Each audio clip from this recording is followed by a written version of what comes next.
Welcome back to the Pixel Perfect Marathon 3. I hope you're all recharged after that nice little break because it is time to get hype as we are ready for our next run.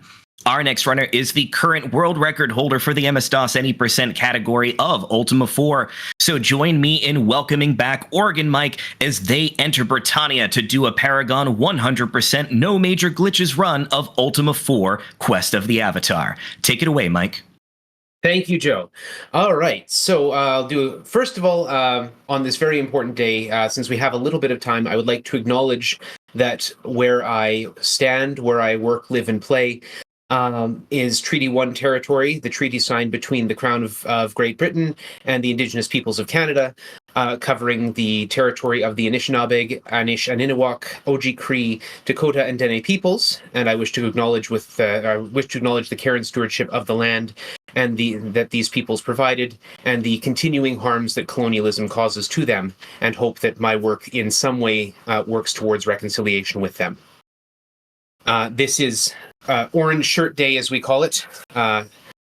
So this is the actual National Day for Truth and Reconciliation in Canada, and so I felt it was important to at least have that acknowledgement before we continue.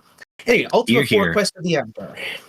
The Quest of the Avatar, our goal in this game is not to defeat a grand evil, but to defeat the evil within ourselves. We are here to become a paragon of virtue, and normally, when we're speedrunning that, we do that by lying, cheating, and stealing our way through the mechanics of the game, but I ain't doing that today. Today, we are going to make sure that our virtues do not drop even a single point. That is the paragon run. 100% just means getting all the stuff. We do that in the any percent anyway because it's faster, because a lot of the stuff that we would normally skip for a low percent run is worth a lot of experience. So getting that is faster. We need a lot of experience to finish the game anyway.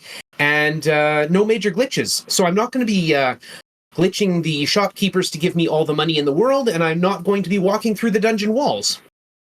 That's pretty much it. Those are the two major glitches that we have to deal with. So, chat, if you're interested, or Joe, if you would like, I need a character name. So if someone would be interested, I will initiate a new game. I need a character name and gender. Yeah, so my vote's going to be for Pixel, but let's see what the chat has to say. Everybody, this is your shot. You get a little bit of a say in what we do here in Ultima 4, Quest of the Avatar. Let's get some names rolling. Mm-hmm. I'll give it a few seconds. We got Lightning Strike saying Guybrush and male. Could do that. I'm seeing no other entries. I think we have a winner there, Joe. Let's go with that. Yeah, we'll go with Guybrush. We've got a second now for Guybrush as well. We'll make the character male. And the minute I press the button for male, the timer starts. So here we go. In 3, 2, 1, let's go. I'm going to hold the spacebar to skip as much of this opening cutscene as I can. Though I am going to pause for a second. So you're out for a walk in the woods, you're dissatisfied with modern life, a blue portal appears as you rest under a tree, things fall out of it, an ankh and a couple of books wrapped in a cloth map. So one of them is, you decide to peruse the history. One of them's a magic book, and the other one's a book called The History of Britannia as told by Kyle the Younger. Settling back under the willow tree, you open the book. You read the Book of History. Now, the Book of History has all sorts of useful information. It's your instruction book, so it tells you, you sit down, you read the Book of History. No, really, read the Book of History. Even in 1985, Lord British knew that we don't read instruction manuals. Anyway, carrying on, there's a Ren fair over the hill. You're drawn to it mysteriously. The music pulls you through it. They're going to ask for your ticket, but they see the ankh and say, enter in peace and find your path. Then there's an old traveler's wagon at the back. That's where the music comes from. There's an old traveler sitting there. And then she starts to read your cards. She's going to ask me 7 questions. Going to be about the virtues. These are the virtues of the Avatar. So I have to determine which one I will pick for them. Normally, I would read the questions out, make a decision deeply based on my inner beliefs, but actually this is a speedrun, so I know which ones I want to take. These are randomized, so the pairing that comes up are random. Whichever one I do not pick gets eliminated from the next round. So there's 8 virtues, I'm going to eliminate 4 of them, then I'm going to eliminate 2 of them, then I'm going to eliminate 1 of them. Whichever one I picked the last time will be my character class, which is going to be Honesty, which gives me the Mage class. Got all that? Good. All right. The other effects, they do little boosts to our virtue stats and to our statistics. So for every time I pick honesty, it boosts my intelligence by 3 points. Every time I pick spirituality, it boosts all my stats by 1 point, and it also gives me 5 points of spirituality. So, we're going to take honesty here, and we go into the world. You're going to hear me take 2 steps and enter a town. And here's where the game actually starts. Or we'll get slow progress, all right? I'm going to turn the volume off. That should be the last sound you hear from me. All right, we're going to search here. Normally I would steal that money, but this is a Paragon run, so I'm not stealing any money. We're going to go over here. We're going to talk to the herbalist, a blind woman. Now, this is very important. The herbalist is blind, so when I ask for sulfurish ash, and I ask for 1 piece of sulfurish ash, she tells me that will be 2 gold pieces, and it asks me how much I pay. I could pay anything I want. She's blind. She can't tell. Normally, in an any percent speedrun, I would actually just buy 99 of each reagent for a single gold piece, but we're not doing that this time. So I have to be very careful entering these. Yes, blood moss. We need 9 blood moss for 54 gold, and that's it. That's all we get to start. We're going to mix some spells. Before we can cast spells, we have to mix them in this game. The infamous bed. The blink spell takes blood moss and spider silk, so bed, B-E-D, is something we type a lot of. We're going to do 4 cure spells, CBC, 10 of these, heals. I'm being very careful not to mistype because it will use up reagents even if I mix the wrong spell. An exit spell and a down spell, which will move me down in the dungeon. That is the proper list of spells I need to start the game. Okay. Here we go. Now we need to get over to the moon gate over here. Trying to get there before... There we are. We need to go here. Moon gates are the game's fast travel system. There's 1 by every major town. We're going to head up here. We're going to buy a sling. Purchase sling 1. Nope, we're good. We're going to ready that sling. So the moon gates, there's 2 moons at the top. Hello, snake. Snakes are not evil, meaning that running away from them doesn't cost me valor. If they were evil and I ran away from it, it would cost me points of valor. And that would be bad. We're going to cast Blink South from here. This is the Dungeon Shame. We're going to descend to floor 6. We're going to cast the Zdown spell. I'm going to ignite a torch. I'm going to figure out where I am. I'm going to go east from here. Gremlin, I'm going to have to kill this. Otherwise, I will lose valor. I don't want to lose valor. I don't want to let that gremlin anywhere near me either because it will steal my food. This is the room I want. This room has 6 treasure chests in it and nothing guarding them. It is the only room in the game, in the whole dungeon, that has nothing guarding the treasure. So here is a grind. We're going to get all the money we need because we need to buy a lot of reagents because we need to cast a lot of spells. And if we have to pay full dollar for those reagents, it's going to cost us a lot of money. All in an honest day's work, right, Mike? Mm-hmm. That's the deal.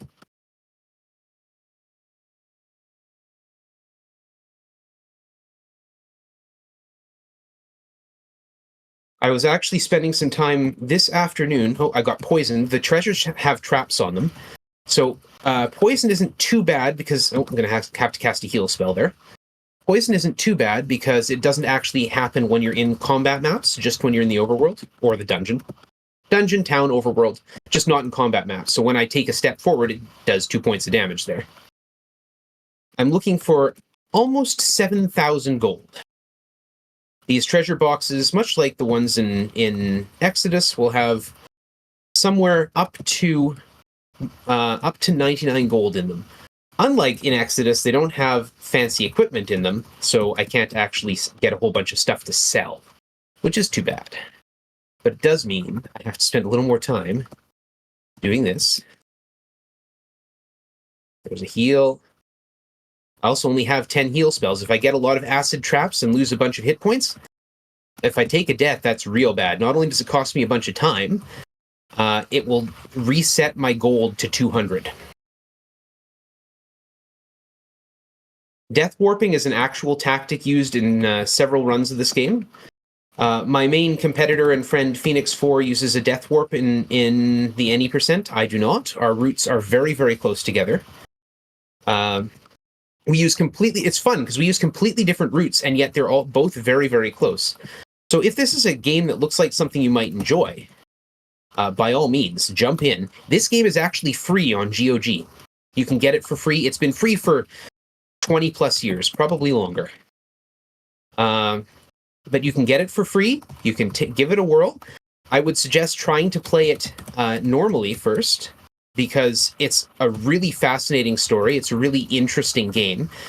I would say it's unique in the world. There's really never been anything quite like it. Like I said, the goal here is to defeat the evil within yourself, not to defeat some sort of big bad. So learning how to become a better person is the idea of the game. We're going to cast the exit spell. We're going to blink back over the mountains, and we're going to cure our poison. We're heading south now to the town of Pause. With all this money in our pocket, we can blink a couple times. Blink is a movement spell. It moves me to as far as it can go in one direction. All right, in the town of Pause, our first goal is over here. This is the stables. We're going to buy ourselves a horse. Yes. And if I yell giddy up, the horse will move 2 steps every time I press a direction. This makes it really handy for getting away from monsters. Reagents. Yeah, I need some reagents. I need, now I've got some money. I need 99 sulfur ash. I'm going to very carefully type 297. Thank you. Yes, I'm going to need 99 ginseng. 396. Garlic. 99. 198. Spider silk. I'm doing this very carefully because I don't want to lose my Paragon status. There's nothing special to recognize that Paragonishness in the game. It's just, something I know for myself. No, we're good. Now we need to mix some spells. We need to mix a bunch of blinks. Bed. It's pretty common that we stand here and say, hey, join us. Type bed in the chat. A lot. Get very good at it after a while. Oops. I need some dispels. I need 14 dispels. If you see right north of me, north of the horse, those are magic fields. The purple one is a sleep field, the green one is a poison field, and the blue one is an electricity field. You can't move through the electricity field, so we need a bunch of dispels at times when we need to move through electricity fields. Specifically, we need 14 dispels because there's 14 electricity fields we need to dispel through the course of the game. Heals. Get rid of that. Even he queried quickness. Quickness is a really useful spell. It will randomly, and when I say randomly, 50-50 chance every turn I take in combat will give me an extra turn. And when those extra turns also have that same 50-50 chance to give me an extra turn. I have had a quickness spell carry me through like 10 turns running across a dungeon room. Queried. I need 4 of these exits. I need a bunch of downs. I'm going to run out of spider silk very soon. That's fine. Need some winds. You can see at the bottom it says wind north. The wind is one of the real-time elements of the game. It does actually change in real time, which is really frustrating when I'm trying to sail a ship, or later when I'm trying to go ballooning. All right, we need to buy some more reagents. We're going to buy 50 and 150. Yes, and we're going to buy 9 more. Specifically doing this in separate transactions because the game registers each transaction as a boost to my honesty virtue. Honesty, justice, and honor every time I pay what I should. So every time I don't cheat the blind woman, let's make sure we use the right number. There we go. 99 spider silk. That is the expensive one. Every time I don't cheat the blind woman, I gain 2 points in each of those virtues. Justice, honesty, and honor.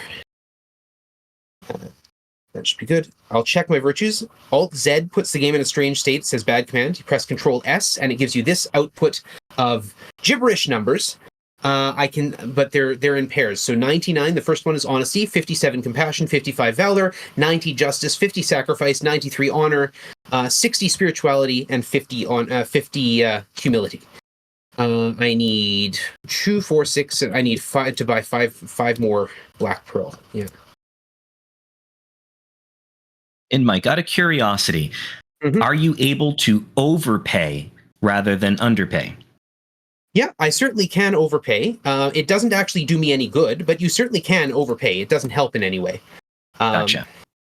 I need 3 up spells. I need a few more downs. Anything else I need? You can so I've got a little mnemonic I use that's no longer relevant because I used to use fireball spells. Fireballs aren't as impressive as they are in Dungeons and Dragons. They're just a single target attack. They're just a good one. All right, that should cover us for reagents. Now I need to come down here, and since I know where things are hidden, I can come over here and get the Rune of Humility. We'll need that later. Now I'm going to go and get the Magic Horn. West. Nope. Walk. Link west. Oh, that's where I want to be. Walk south to the shore. Link south.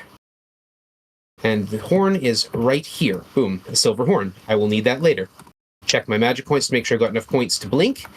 If you don't have enough points to blink, or if you try and cast a spell without enough points, it still uses the spell up, but it doesn't actually cast it. So now we're in the dungeon Death Start. I'm looking for the red stone here. I'm going to down to floor 7 where the red stone is, light up a torch, and I landed right by where I wanted to land. That was perfect. Head down to floor 8. North, I need to go around. Oh, that's a Reaper. Reapers are bad, but they don't actually move. They're trees. So I can just walk around it like that. That's a gazer. That's more of a problem. I am going to poison myself deliberately with an energy field.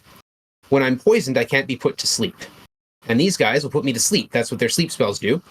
It's a bad time. If I get put to sleep, they would probably tear me apart. They actually hit pretty hard, too.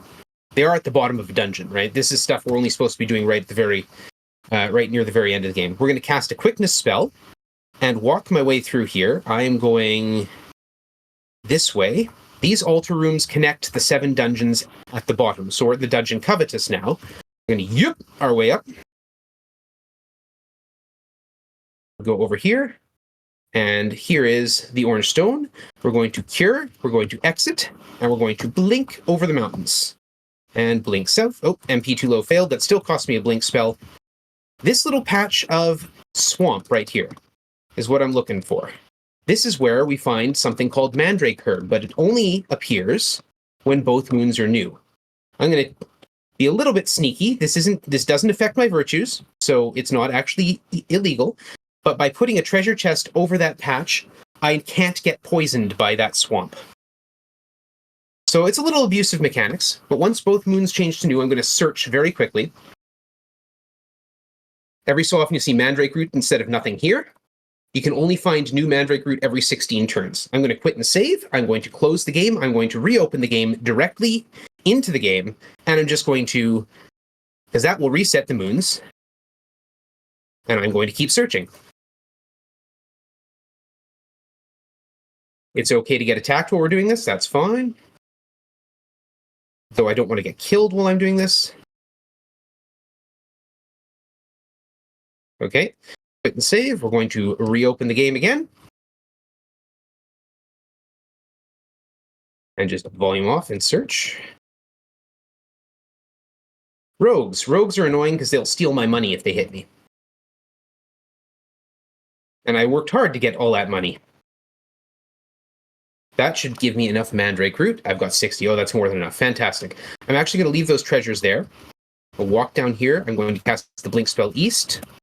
Too far. Why did I do it again? Let's do it from the same spot it just failed me before. Good job. I do actually know how this game works. We're going to talk with this guy. We're going to buy some flaming oil.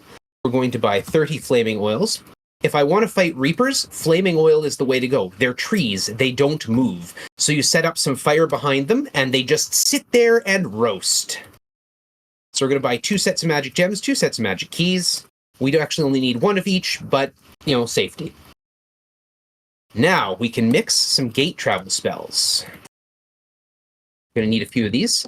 Mandrake is a very powerful reagent, only used in the most powerful of spells. And I'm only going to be using it in 2 spells, Gate Travel and Tremor. Tremor and Sleep are the only 2 all-attack spells in the game. I do not use Sleep because that's not particularly effective. Okay, now I'm going to make sure I've got what magic points for a Gate Travel spell, and we're going back to Britain. We need to go up here. This is Lord British's castle. Normally I would attack Chuckles and have the guards chase me. A little manipulation we call guard tag. Because, I'll explain after I get done with this. Okay, so guard tag, the way it works, guards are not evil creatures, they're townspeople. So if you run away from them, it doesn't cost you valor, and it does increase your compassion and your justice. So if you get the guards to attack you, you can run away from them safely and increase your virtues. In order to do that, though, you need to make them hostile, which means you have to attack a townsperson yourself. What I'm doing here is a spirituality grind. So spirituality goes up every time I have a conversation with this guy, Hawkwind the Seer. Should be at 72 now. Hawkwind will tell me how I'm doing in each of the virtues if I ask him. My spirituality will go up every time I talk to him, provided that the hundreds digit of my step counter is different from the last time I talked to him. That's how the game makes sure you're not just sitting here talking to him over and over and over again. Or later makes sure you're not meditating at the shrines over and over and over again. What have I got? 78, good. What I'm doing is watching my food counter. Every time the food counter ticks down 1, I use 1/100th of a food for every step. So every time the food counter ticks down 1, I know that my step counter must have changed.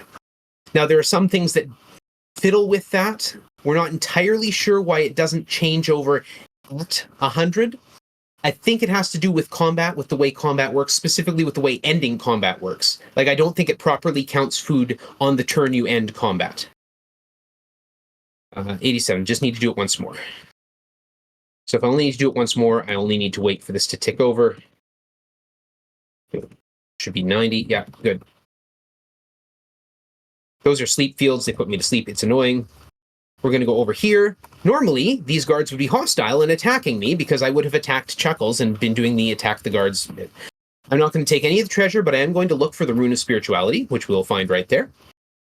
And we're going to go up the stairs. We're going to talk to this guard right here. We're going to ask him about being a guard. He says, must be a valiant warrior. Art thou the most valiant warrior? If I were to say yes, that would be boastful. So I'm going to say no and increase my humility. This is something you can do every 16 steps. And it's something I need to do. Whoop. Didn't talk properly. That's all right. And now we're going to talk to Lord British. He's going to tell us, hey, glad you're here. Thou may be this champion, but only time shall tell. And he'll help any way he can. So I'm going to talk to him a second time. He'll give me my levels. There we are, level 5. That gives me 500 hit points. Did I get, yeah. There we are, 90. And I need to go down here. Lord British also gives a small boost to all 3 stats, strength, dexterity, and intelligence when you do that. My dexterity is 27. I'm going to be adding 15 to that. Good. That makes it over 40. The way this particular version of the game is programmed, over 40 dexterity means you cannot miss. Yes, be yes, no, yes.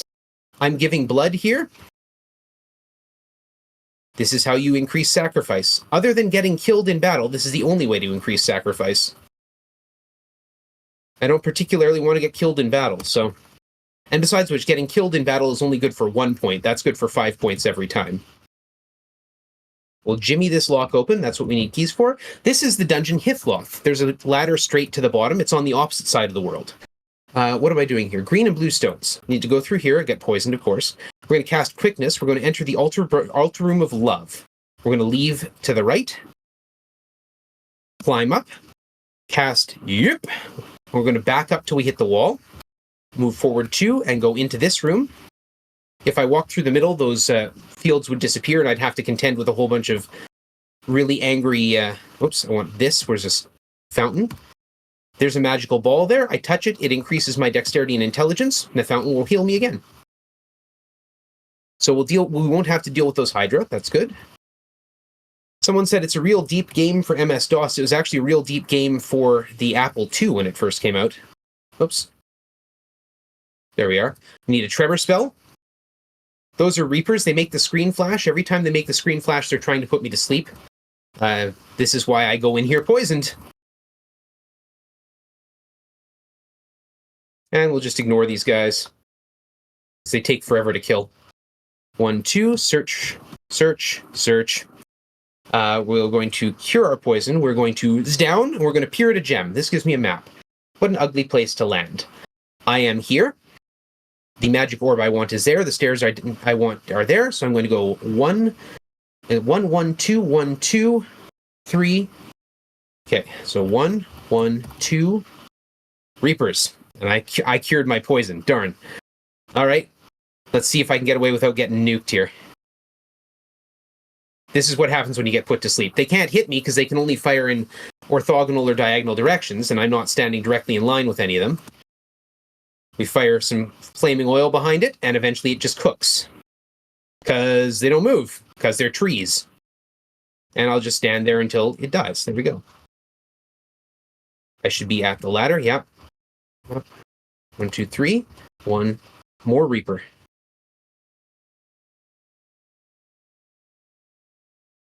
And we'll just wait.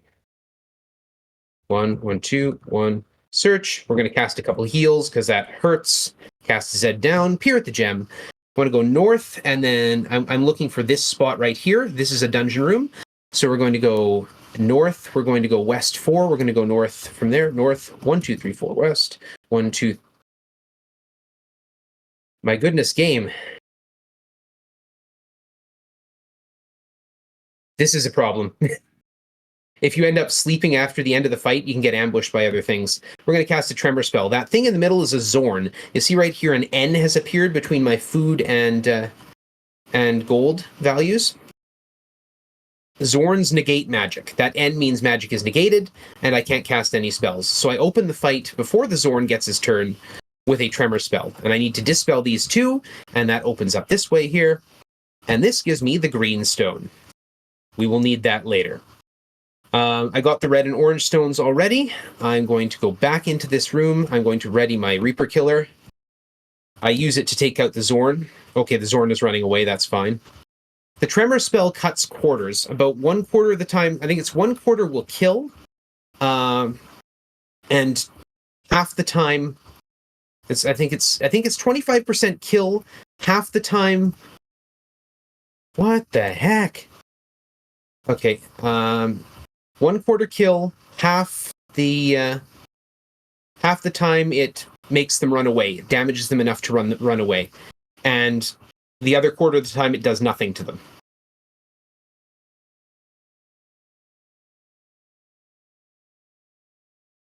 Where am I now? Okay, 1 step away. Okay, good. We're going to cast a heal. We're going to cast a heal. We're going to check my magic points. We're going to cast a quickness. And we're going to go around these gremlins so they don't steal my food. That one did hit me and steal my food. Asked, yep. All right. Sweetie Bean, what you doing? Oh, you just need some water. Okay. Next time you come down, leave your phone upstairs, okay? So I'm now at where I want to be. 2, 3. I'm going to cast Dispel. 1, 2, 3. And got the blue stone.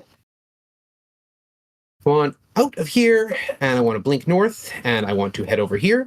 This is the Shrine of Honesty. We're going to meditate on honesty, and here is my first break of the game.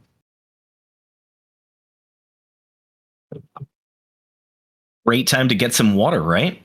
Mm-hmm. For me, too. So I can't help but notice, Mike, this is all really, really, really good gameplay, and I see a lot of problem solving on the fly. For example, I thought it was really cool that you are poisoning yourself to avoid having to fall asleep so you can continue to move forward. Is there a lot of on the quick thinking like that you need to have in this run? It depends. Sometimes you get a run that goes really nice and smooth. Sometimes you get one where there's Reapers around every corner, apparently. So, it's if you get a really smooth run, there's usually something that goes wrong. There's all sorts of RNG going on in the game. We're going to gate to phase 1. We're going to quit and save here. We're going to close out and reopen, because that will reset the moons. The only time you can find the black stone is when both moons are new. And we got it. We're going to blink north. Oh, MP too low. There's a lot of RNG in the run. Random monster encounters like that one. How much money you get from treasure chests. What the NPCs do to get in your way. That sort of thing. So, there's the Book of Truth. We'll be needing that later. And now we need to go get a ship. Speaking of RNG, we're going to cast Gate Travel to 8. This is the ruins of Magincia. And we wait here for a ship. We literally have to wait here for a boat to show up. That is a squid. I cannot ride them, unfortunately. I think that would be a neat feature to be able to tame squid and ride them, but we're not allowed. So I'll be waiting for the DLC. Mm-hmm. The game's almost 40 years old. I think the DLC time has passed. Though there are actually a variety of fan-made patches. There is one that upgrades the graphics and puts the sound back in. Unfortunately, I would use it, but it changes the computer cycles. It speeds up the game significantly, which means that the part of the game where we're ballooning, which is real time, makes it way too fast to actually work. There's a ship. That actually wasn't too bad a ship weight. Only 700 steps. Okay, now we're on ship. Ships move. Ships are affected by the wind. If you are going at 90-degree angles to the wind, you move at normal speed. If you're going with the wind, you move at 3/4 speed. If you're going against the wind, you move at 1/4 speed. So I have a lot of wind change spells ready to move it. We're going over here to these little volcanic islands. We're going to wait here till the winds align for us. This is often when I spend some time to renew my blink spells and my heal spells. And my cures if I need them. Mix a few more tremors. I've got enough gate travels, I hope.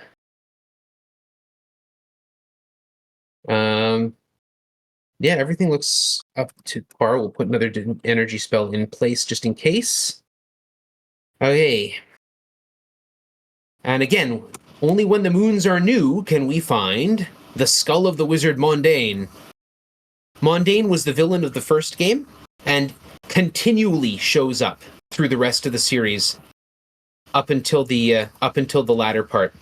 So through the first 6 games, Mondain is still a going concern for various reasons. Another pirate ship, lovely. Actually, that could be really nice. Let's take it out here.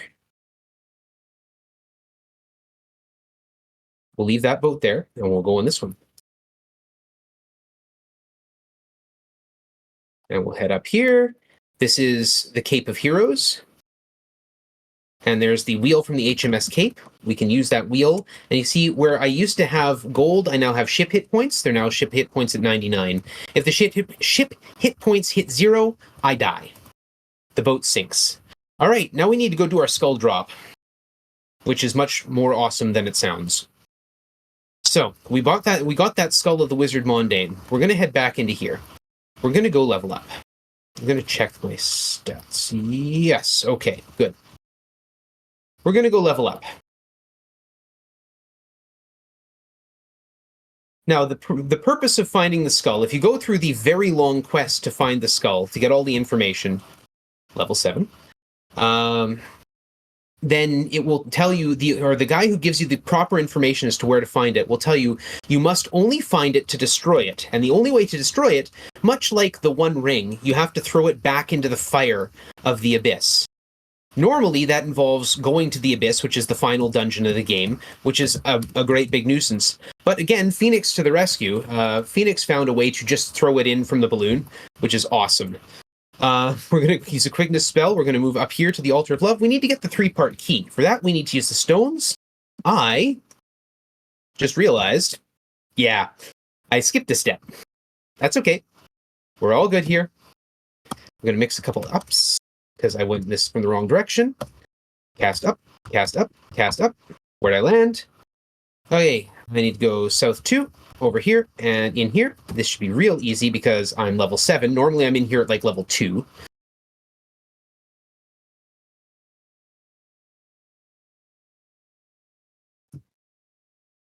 And I don't have the 40 dexterity. There's the yellow stone. We're going to exit out of here. Blink south.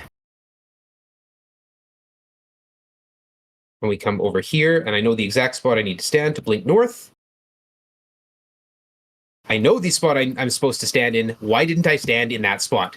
There's the white stone. That's the purpose for the balloon, is to try and get to that spot. But we can blink to it. It's way faster. All right. Back into Castle Britannia. Back down to Hithloth. This is why I buy extra keys, just in case. Get out of my way.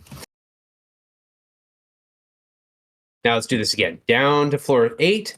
And up here, cast Quickness. And here we need to use the yellow, green, orange, and white stones. And we leave to the south, back to Hithloth. We head over here. I don't need to fight insects, they're not evil. Cast Quickness, and up to the Altar Room of Truth, where I will use the blue, green, purple, and white stones. I didn't get the purple stone. Wow, I'm not doing great on this. Which way out is Shame? Shame is out this way here. So we're going to mix another 2 exit spells. We're going to cast one of them, come back into Shame. I was here earlier. This is where I got all that money. Slimes are evil. I have to kill them. We'll just call this a backup strat, Mike. Sure. Call it RNG manipulation. This is why I got the fast boat. So while we do that, I couldn't help but notice is you were saying that Mundane is a figurehead within 1 through 6. Is Lord British as well a very important character that maintains throughout the Ultima franchise? Yeah, Lord British is the creator Richard Garriott's alter ego, and he is throughout the entire Ultima franchise. He is a figure of, usually of rulership. Okay, we've already done love. So here's truth. Use the right time. Blue, purple, green, and white. And this time we get out of my way. Don't worry, I'll kill a lot of those guys later. Now we go into the Altar Room of Courage. And if you saw in my Ultima 3 Regicide run, I actually killed Lord British. He usually goes out of his way to make himself invulnerable. Red, orange, purple, and white. I actually lost my quickness on this fight. Cool. Exit. This is Hithloth. You can't actually get here except through Lord British's castle. This is a balloon. This is a pain. It goes in whatever direction the wind pushes it. So we're going to cast Wind south, climb, use Skull, and throw it into the abyss. First try. Cast Wind that way, land the balloon, and we're done with the balloon. We're going to use the Silver Horn. 1, 2, 3, 4, 5, 6. Meditate on Humility for 3 cycles. The Skull Drop is the most intensely tense moment of the run. First try, that's awesome. Mm-hmm. If you don't have the rune, you can't get into the shrine, which is why you need to go and get the runes. So I had the Rune of Honesty from the first town I went into, Moonglow, and I had the Rune of Humility from stopping by Pause. And I've got the Rune of Spirituality, because you find it in Lord British's castle. The other runes are all in their respective towns, so I have to go to 5 more towns to pick up 5 more runes, and visit a whole bunch more shrines. I need to visit all 8 shrines to become the Avatar in 8 parts. Once I do that, well, it's part of winning the game. Okay, now, that horn prevents me from getting attacked by demons when I'm here. So, I'm going to grind some demons. I should heal up and, in fact, poison myself. Let's not make any more mistakes. These demons aren't the problem, but every so often they show up with a Balron. A Balron is a big gray-winged beast. Big ugly thing. Balrons do sleep spells too. And again, these things hit hard enough that if I get put to sleep, I'm very dead, most likely. The only reason I can handle it from the random Reapers is because the Reapers don't move to come and crush me. So I get 8 packs of demons, then it stops. 1, 2, 3, 4, 5, 6, 7, 8. Then I'll check my Valor. My Valor is currently at 79. Okay, good. 79 is 20 away from 99. That means I need to do at least 3 packs. Every time you enter into a fight with an evil creature, and you win the fight, there's a Balron. So the screen will flash occasionally when he tries to do sleep spells. He'll also throw fire, electricity, poison, and sleep fields at me. Every time you do a fight with an evil creature, there is a 50-50 chance that you will get a point of Valor. Now, if you're just going through the game fairly normally, and you're not running away from a bunch of monsters, you should get there fairly easily with the number of random encounters you get. But of course, I'm speedrunning, so I haven't been getting a lot of random encounters. I've been blinking across the countryside, I've been using a horse to get around. That makes things faster. And I haven't been exploring, because I don't have to explore, I know where everything is. So I haven't been just running into random enemies everywhere. Which means that my Valor needs to be grinded up. 3, 4, 5, 6, 7, 8. I need to pick up all those treasure boxes, too. Very important. The game only has so much room for entities on the overworld. So I think it's 24 slots. When that fills up, anything more that appears on the overworld starts to erase at other entities at random. So if I don't start taking away those treasure chests, it could erase some of those treasure chests that I left over by the swamp when I got my Mandrake, or it could erase the balloon, which is fine for us right now. I don't need the balloon anymore. Or it could erase one of my 2 ships, which would be bad. You work real hard to get them ships. You do not want them to get wiped out like that. It does happen, though, and then you have to go and grind for another one.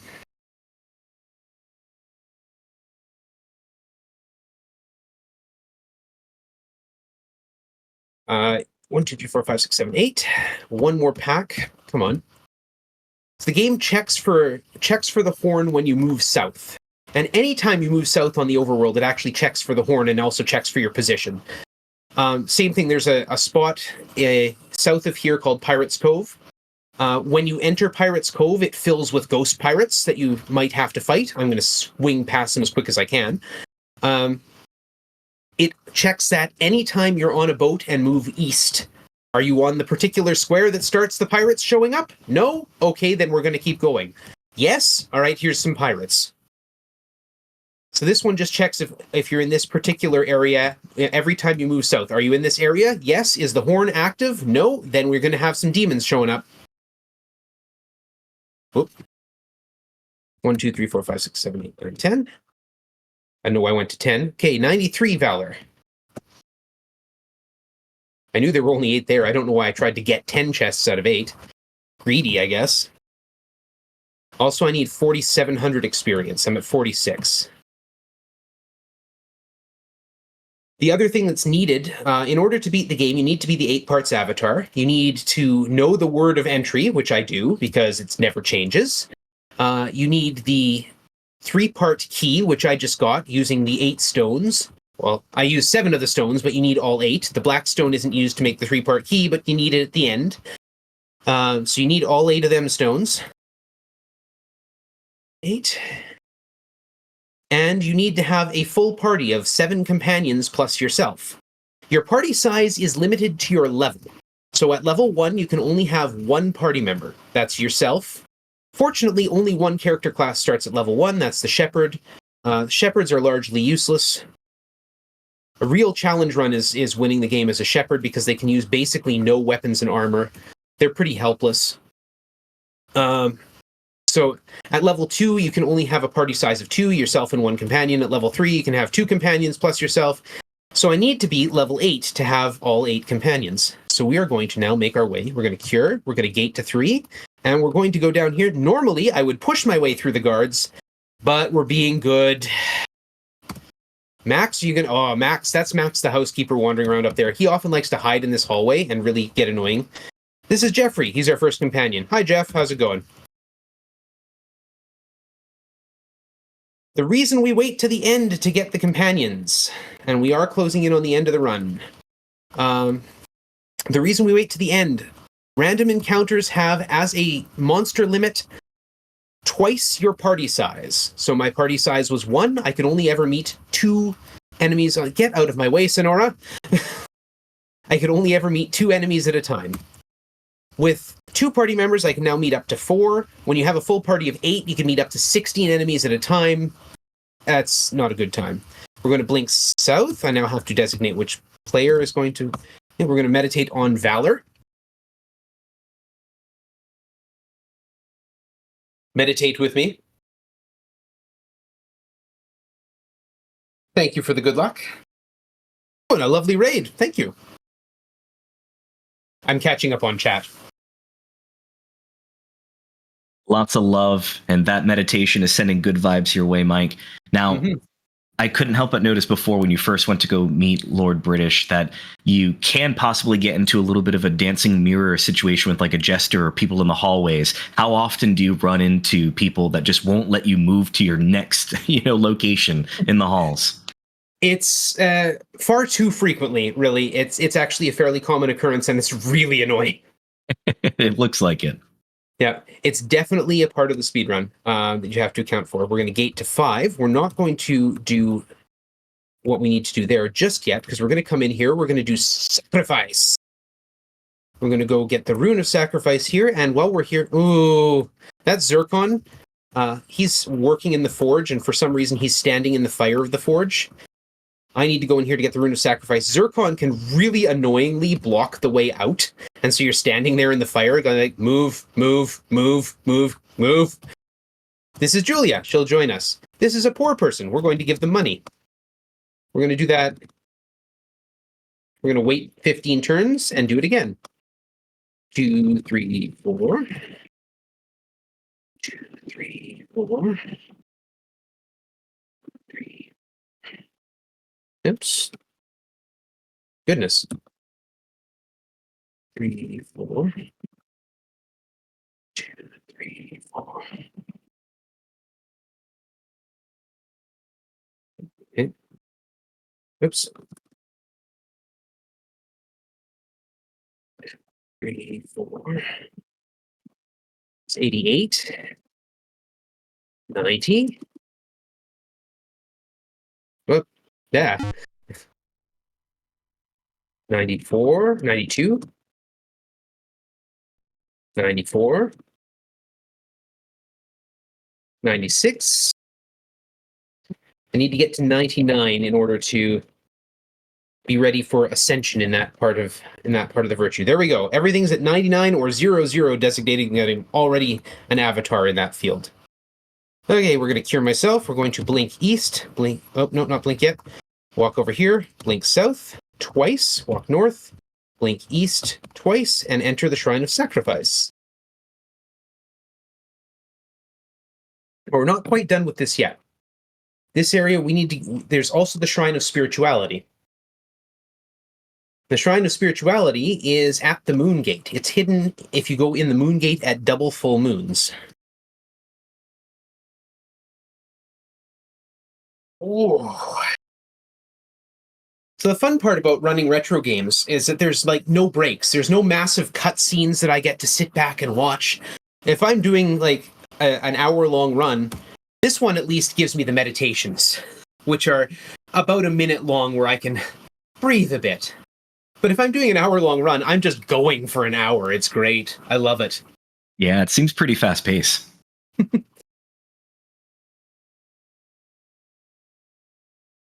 Branch division. I need to check my step count. Okay. Oh, trolls. Bridge trolls.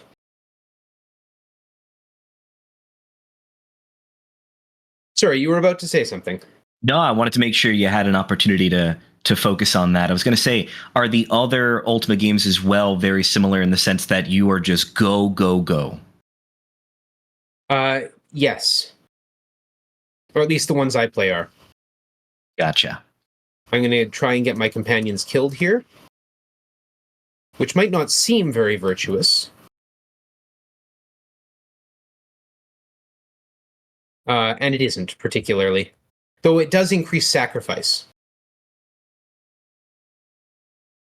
So yeah, I just would have increased my sacrifice by 2 points There. Check my step count. I need that step count to roll over to 6,300 before I go into the shrine. Otherwise, I will not actually be able to meditate. My mind will still be too weary from my last meditation. That's the excuse they give you.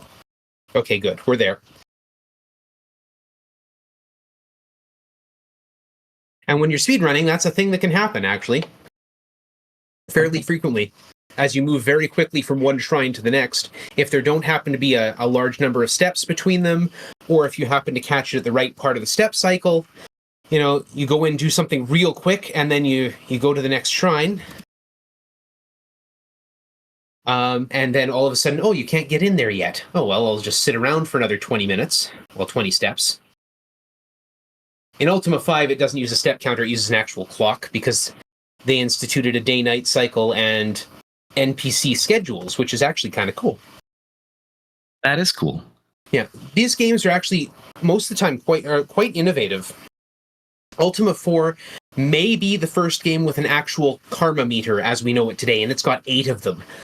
Ultima 5 is probably the first game to institute NPC schedules. So they were all often very innovative in their time. And they're definitely like historical foundational pieces of RPG RPG gaming. And speedrunning too, but that's different. Okay, you might have noticed I'm building an Ankh. We're going to gate to 4, 6. So between my food and my gold, you'll see it, an Ankh is starting to form there. Join me, Jana. Pay no attention to the corpses. Let's get out of the way. There's a felon in this cell. He eats people. He's also not in my way this time. Thank you. You can actually provoke him into attacking you, which is fine. Excuse me. Thank you. The NPCs have been particularly spicy this run. I'm going to blink to the east, blink to the north a second time. And here's the Shrine of Justice. I got poisoned, but not the person I wanted to. Okay, so I also need... So I can look at this. I can see what I have and haven't done yet. It gives me a running tally. So I don't have compassion or honor after this one, after justice. You'll also find, if you go through the game, everything is always in the same order. It's always honesty, compassion, valor, justice, sacrifice, honor, spirituality, humility. Always in that order. That's the order that we're going down the levels in the Abyss. That is the order of the final questions that you get asked, because you get given a pop quiz at the end of the game. In the next game, it's the order of the planets representing the towns, so you can tell which one has the comets next to it, which tell you where the Shadow Lords are. That's a whole thing. And yes, it's always in the order of truth, love, and courage as well when you're talking about the principles. Okay, so we need to gate to 2. Walk down here, we'll blink over here, and this is... I missed it. It's here. There's the town of Britain. I missed my spot. I could also talk to this beggar if I wanted to, but I already did it. Here's this Rune of Compassion. And we head down here. I'm going to talk to another series staple. Actually, all of these characters are based on people that Richard Garriott, Lord British, knew from the Society of Creative Anachronism. So, Iolo Fitzowen is a series staple. I cannot remember, but can't remember any of their real-world equivalents, but they're all listed in various places if you want to find out. You can find out who Jeffrey is based on, who Iolo and Mariah and Julia and Jana are based on. Kind of a neat way to sneak your friends into the game. Hawkwind the Seer is based on a programmer by the name of Ro Adams. People who've played Wizardry or The Bard's Tale might recognize the name Ro Adams, because he was involved with those as well, which is why the town of Skara appears in all of them, including this one. We'll be going there later. But our last stop on our way to becoming an 8-parts avatar is the town of Trinsic, where we will recruit Dupre the Paladin.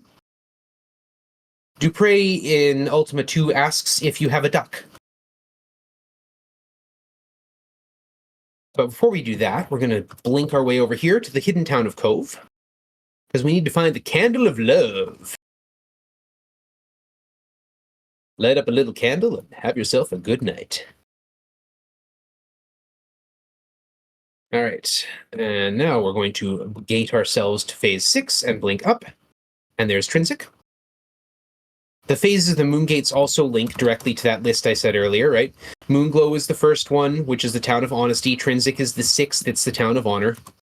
We'll get 3 people poisoned, and then poison slows things down, so it's buffering too much. All right. Big friendly shout out to my friend Phoenix, who found this little simple way to blink to the Shrine of Honor. Just blink west, southwest, and you're there.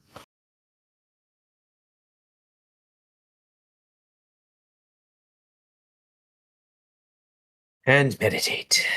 Relax. So honor goes up whenever we do the right thing with the blind shopkeeper. It also goes up whenever we find stuff. So when we found Mandrake earlier, when we find any of the runes or the stones or the book, the bell, the candle, the skull of Mondane, the silver horn, any of those things raise our honor. So honor is one of those things just sort of naturally peaks out real quick.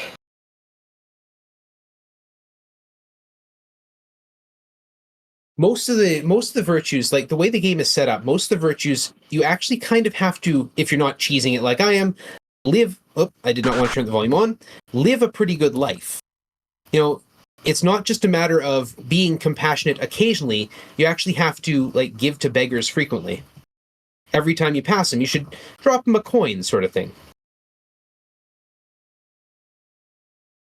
Okay, I'm going to blink my way through the archipelago here. And come back to this boat, which I very conveniently left there. We're going to walk across here. We're going to go up here. We're going to blink south from here. And this is the Castle Serpent's Hold. Check my... Oh, good. 5,700. So getting the Mystic Arms from here. Boom. Mystic Weapons.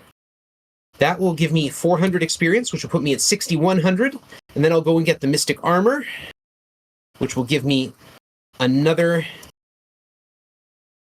400 experience, which will put me over the 6,400 I need to be level 8. So levels, your level, to get from level 1 to level 2, you need 100 experience. To get from 2 to 3, you need 200, 400, 800, 1632, and finally, I've got over 6,400, so I can gate back to phase 2. Phase 2 being the phase for compassion. There's the town of Britain. And we'll come talk to Lord B to get our final level, and we'll go collect our final party members. Now, I can't help but notice that you've got 5 dead bodies with you. Will we be reviving our friends, or will we be dragging them into the final battle? No, we'll be just dragging them along. We don't need to fix them. They just have to be in the party. They don't have to be alive. And it's faster if they're not, because the amount of time it takes to actually manage them through fights is potentially very slow. So we're going to buy some rations here. Just going to buy enough just because I can. It just means that if I get attacked by gremlins, you don't have to deal with all the starving hits it gives me.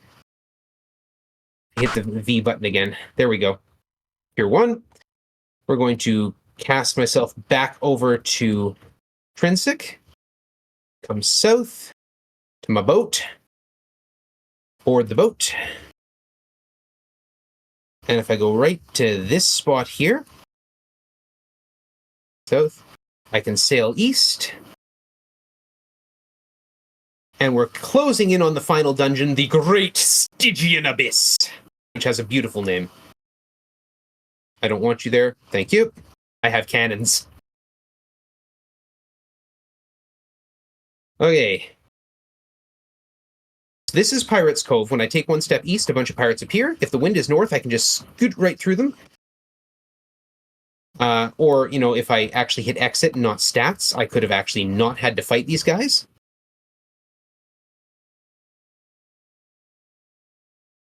And now we'll chase them around because they're running away. We'll do another tremor. Thank you.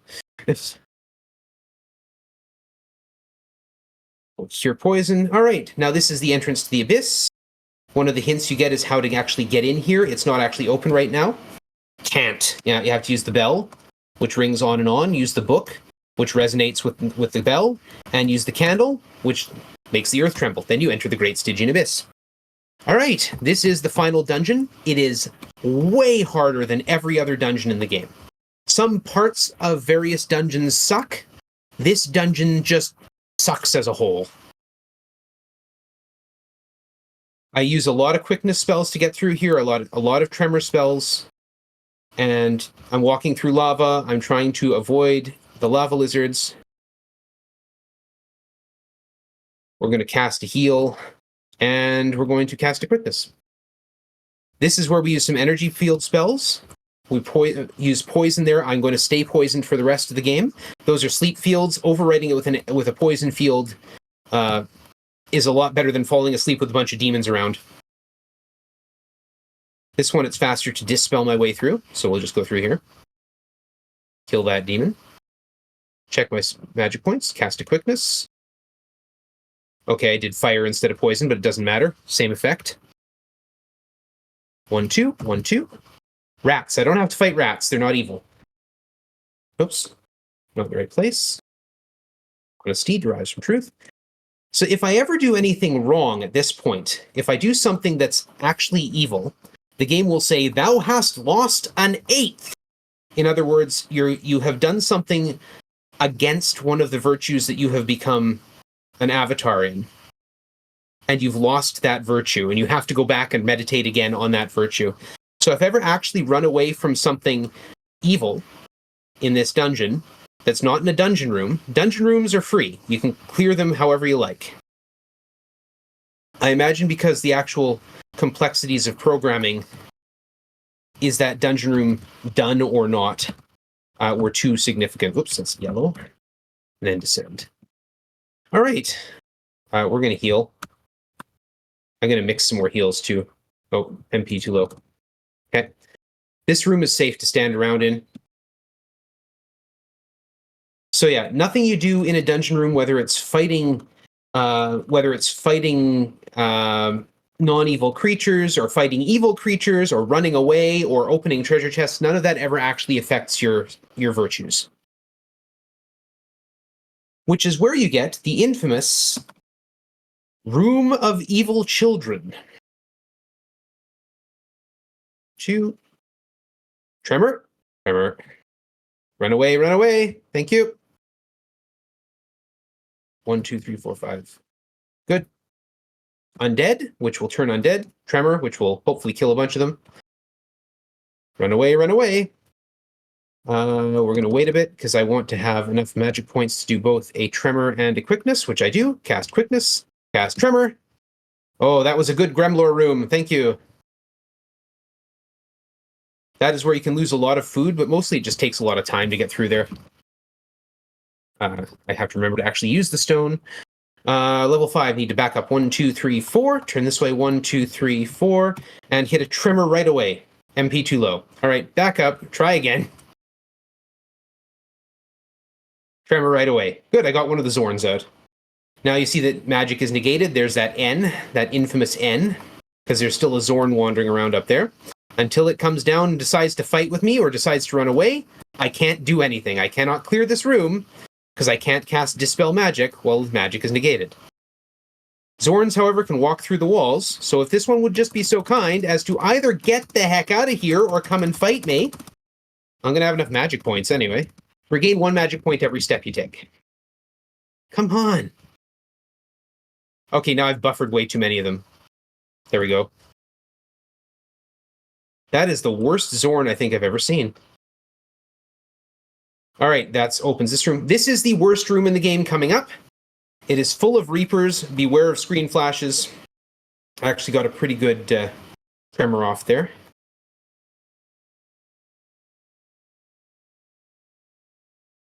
And we'll run out of here. This is absolutely the worst room in the game. Everything after this is... I wouldn't say it's uphill, but it's not as bad as that. Okay, we're going to mix some heals before I forget.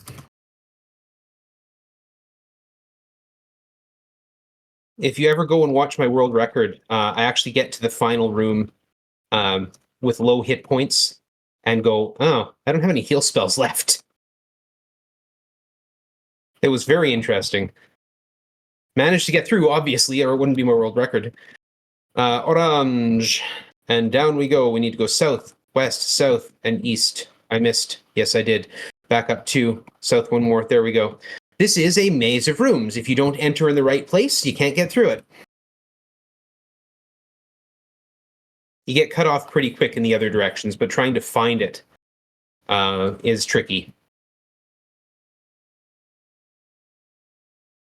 True cast quickness. Tremor. Okay. Wasn't a great tremor, but all right. Get rid of that Bowron. Open the way south. Tremor. That wasn't too bad, actually. Take out this Bowron and the Hydras. Open that switch, which opens this spot down there. Make sure I have the magic points to use a Dispel. If I forget, I have to mix more. And make sure I've got some magic points because I need a Tremor coming up. Not in the next room. This room is fine.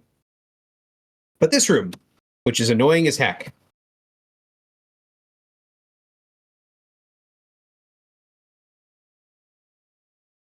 Yes, there we go. All right. So floor 6 is almost done. Use the stone on our purple. Descend. Now we go north and east. Don't step on that treasure chest. It surrounds you with magic fields. You cannot get out of there without a Dispel spell. And if you can't do a Dispel, you are soft locked. We'll cast a Tremor. Hopefully those wisps will teleport around the field. So they just blink wherever they want to go. Undead.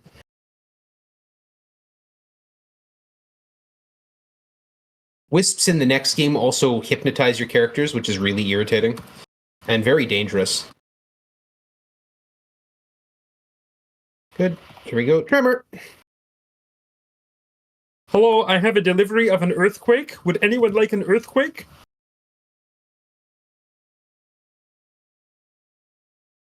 Spirituality. I'm going to pass a few turns up here. Descend back up 2. And this way 1, 2. We're going to cast a quickness. Last floor. Like everything else, it's 8 deep. Okay. Room number 1. Clear. Tremor. Thank you. The lava lizards don't particularly care about walking in fire because they're lava lizards. They live in volcanoes. They spit fire. They spit lava. They don't spit fire. They spit actual molten rock. 3, 4. This is the companion room. It shows you your party. That was a great companion tremor. Okay, where are you going? Thank you. I need to sit here because the next room is the final room, and then we move on to the quiz.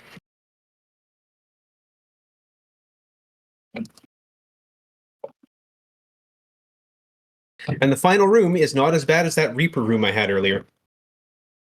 But it's still bad. It's still pretty bad. There we go. Going to cast a quickness before we go in. Tremor. Tremor again. Okay, here we go. I need to step on the treasure chest, which opens up a path to the north, which we are not taking, and a secret panel in the south. In the southeast corner, you might see a little chip on the wall that's just appeared. A little white dot, which breaks the pattern. That's a secret door. You've seen them before. You may not recognize them yet. All right, that opens the way east, and then we just use the stone. We talk humility, black, and we find ourselves alone in an empty chamber. We're going to get quizzed now. We use the key of 3 parts. If we don't have the key of 3 parts, we get kicked out. The word of passage, Varamakor. Passage is granted. Then it's going to ask me about the virtues. I can buffer all of these questions. So I'm buffering them as soon as it accepts my previous answer.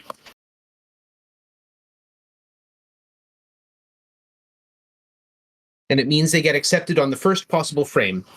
When the word infinity appears, it is time. We've got a few questions left to go before that. Things are going pretty well so far. If I mistype, I'll just wait. I think that one went fine. Spirituality is the hardest one. And you also get this really cool design appearing. It's going to ask me about the 3 principles now. It's going to tell me that I know the virtues of the avatar. I've been playing this game for over 30 years. At this point, I'm pretty well versed in them. So now we get the 3 principles. They are truth. They are love. They're loosely based on Richard Garriott's favorite book, The Wizard of Oz. Truth coming from the Scarecrow, love from the Tin Man, and the Cowardly Lion representing courage. All right. And time. GG. There we go. Thank you. One Paragon rundown. That's awesome. 1 hour, 7 minutes, and 22 seconds, Mike. Great, thank you. If I hadn't messed up my my plan, I would have been even faster, I guess. If I hadn't also been getting constantly attacked by Reapers. And I usually click through, see how many steps I took. Yeah, it's about the journey, right? Not the destination, the amazing self-discovery tale of Guybrush and his 7 dead bodies, right? Mm-hmm. I mean, presumably, too, like, Guybrush gets teleported off to this codex chamber to answer all these questions. The 7 corpses are still down there. It's not like they could make their own way out. They're dead. So, and yet they show up just fine for the sequel. So... Tenacity, right? To go along with all the other virtues we're talking about. Absolutely. So before we wrap up, Mike, do you have any final shout-outs or anything you'd like to say? Just please join me on this. The game, like I said, is free on GOG. Give it a try. Give it a good, honest try. It's really a great game. It feels outdated because it's it's old, but it's really worth playing, I think. And I think it's really worth going back, especially if you're an RPG runner or RPG player like I am. It's worth going back to the history and seeing it. In terms of shoutouts, just me. And thank you for the wonderful hosting, Joe. But if you follow me, you will see games like this. You will see me play the organ. That's the organ part of my name. I play an actual pipe organ in a church. And so I do my practice sessions online. It's fun. And otherwise, tell someone important that they're important to you and have yourself a great day. Thank you for having me. Awesome. Thank you so much again, Mike, for those 2 amazing runs. Everyone, if you're not already doing so, please make sure to give Mike a follow over at twitch.tv/OrganMike. Even better, if you're with us live, you can just simply scroll down under the stream, find the title, and click Mike's user tag to quickly give them a follow. We're going to be taking a quick break as we set up for our next run, so relax, enjoy some more tunes, and don't touch that dial as the Pixel Perfect Marathon 3 will be right back.